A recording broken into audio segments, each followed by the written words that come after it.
Taunsa news में आपको लिए चलते हैं तौसा शरीफ के कलमा चौक पर, जहां मल्ला निज़ामाबाद के दर्जनों मकीनों ने गैस की अदम फरामी पर शदीद एहतजाज करते हुए कहा कि 1 साल होने को है, हम इस सहूलत से महरूम हैं। बार बार तवज्जो दिलाने के बावजूद भी मुतलका महकमे तवज्जो देने के लिए तैयार नहीं।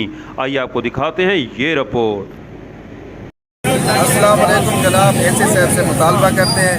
1.5 साल हो गया है, मोहल्ला निज़ामाबाद वार्ड नंबर 1 बिल भी अदा कर रहे हैं, गैस की बंदिश है।